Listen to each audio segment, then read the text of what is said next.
अस्सलाम वालेकुम नाज़रीन, ओस्मान सीज़न 2 के पहले एपिसोड में आपको खुशामदीद।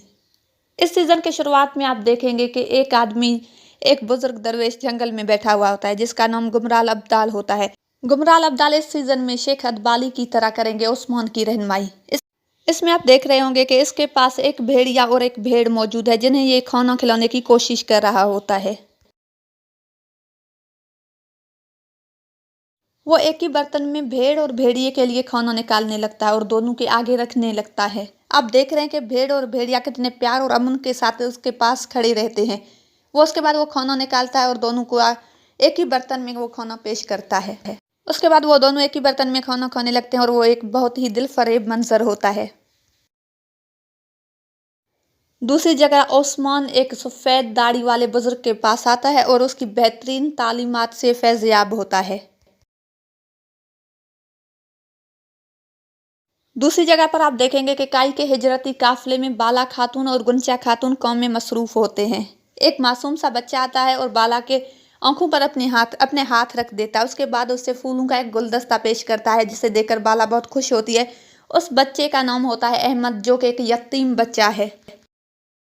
बाला अहमद से बात करने के बाद वापस काम में लग जाती है। इतने में हजल खातून आती है और उससे कहती है कि बच्चे जन्नत की खुशबू के मानंद होते हैं, और बाला से कहती है कि तुम एक सरदार की बीवी हो, अब तक तुम्हें औलाद हो जानी चाहिए। इस पर बाला को शदीद गुस्सा आता है और बाला कहने लगती है कि औलाद तो अल्लाह पाक की देन है, वो जिसे मर्जी अता करे।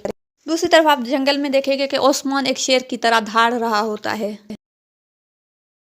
इन सब के बीचों बीच अचानक से सलेबी फौजी आकर काई के उस हिजरती काफिले पर हमला कर देते हैं।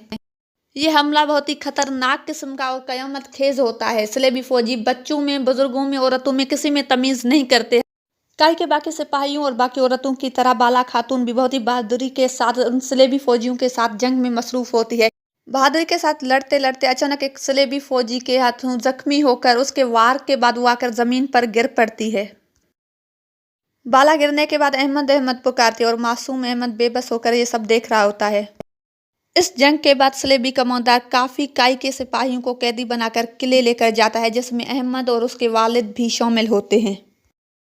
उसके बाद सलेबी फौजी किले में जश्न मना रहे होते हैं और उसके बाद वो अहमद के बाबा को कैद में अहमद के सामने शहीद कर देते हैं, जिसका अहमद के जहन पर बहुत खतरनाक असर पड़ता है और अहमद खामोश हो जाता है। ओस्मान जैसे ही कबीले में दाखिल होता है, ये दर्दनाक मनाजिर देखकर शदीद गम और गुस्से का शिकार होता है और अगले दिन ही उनसे बदला लेने का सोच लेता है। ओस्मान के इस फैसले को सुनकर गुंडूज और दुंदार इस फैसले की मुखालफत करते हैं और कहते हैं कि हमारे सिपाही अभी जंग की हालत में नहीं हैं। लेकिन ओस्मान ये ठान लेता है कि वो अगले दिन ही अपने सिपाहियों का बदला लेंगे, इसलिए वो दुश्मनों को जंग का पैगाम भेज देते हैं, जिसे पढ़कर वो लोग खुशियां मनाते हैं और हंसने लगते हैं, मजाक उड़ाते हैं। सलेबी कमांडर ओस्मान की इस मुख्तसर सी फौज को देखकर हंसने लगता है, मजाक उड़ाने लगता है और कहता है कि ओस्मान के ये मुट्ठी भर सिपाही हमारा क्या बिगाड़ लेंगे। लेकिन वो नहीं जानता कि वो जिनके दिल, जिनके कल्ब ईमान की रोशनी से मुनव्वर हो, वो फौज की तादाद पर नहीं बल्कि अल्लाह की मदद पर यकीन रखते हैं।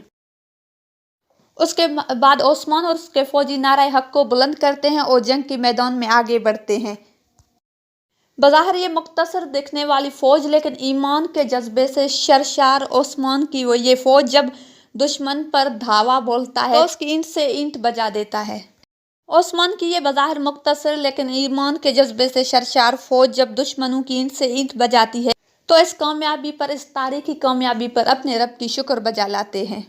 जब बहादुर ओस्मान अपने उन कैदियों को लेकर वापस कबीले पहुंचता है तो हर तरफ तशक्कुर का समा होता है। मासूम सा अहमद, जिसकी वालदा पहले ही इस दुनिया में नहीं थी, लेकिन वो अपने बाबा को खोने के बाद जब अपने कबीले वापस आता है तो बहुत ही अफसरदा होता है। बाला खातून अहमद को अपने वालिद के बगैर देखती है तो समझ जाती है। उसके बाद उसे उठाती है, गले से लगाती है और प्यार करती है। सलेबी बादशाह इस शर्मनाक शिकस्त के बाद अपने खास आदमी नेकोला को अपने पास बुलाता है। नेकोला मुसलमानों के खिलाफ नफरत का इजहार करता है और ओस्मान और अरतरुल के जानब से फतेह किए हुए किलों को वापस करने का और मुसलमानों को नाकाबिले तलाफी नुकसान पहुंचाने की के अज़म को दोहराता है। इसके लिए निकोला अपने दो शराइत रखता है, एक हमलों में मुकम्मल आज़ादी और दूसरा अपने खास सिपाहियों के जरिए अपनी मुहिम्मात की तकमील। इसके बाद अपने खास और पुरस्कार खतरनाक कैदी को रिहा करवा के उससे उस्मान और उसके सिपाहियों से इंतकाम की यकीन दहानी करवा के उसे अपने साथ लेकर आता है। उसके बाद ये दोनों कमांडर एलेक्सिस के किले जाते हैं, उससे और उसके सिपाहियों को कत्ल कर देते हैं और वहां पर काबिज हो जाते हैं।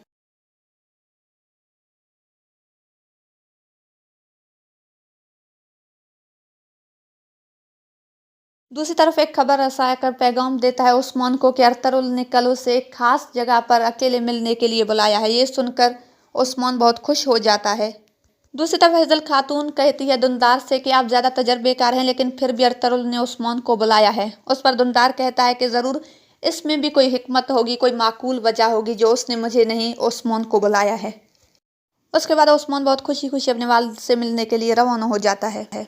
दूसरी तरफ अरतुरुल कबीले में दाखिल होते हैं। सबसे मिलने के बाद कहते हैं कि उस्मान कहाँ है। ये सुनकर सब चौंक जाते हैं और दुनदार कहता है कि क्या आपने उसे नहीं बुलाया। ये सुनकर अरतुरुल कहते हैं कि क्या बात कर रहे हो, मैंने तो उसे नहीं बुलाया। ये सुनकर सब परेशान हो जाते हैं, तशवीश का शिकार हो जाते हैं और अरतुरुल वापस घोड़े पर सवार होकर जाते हुए दिखाई देते हैं।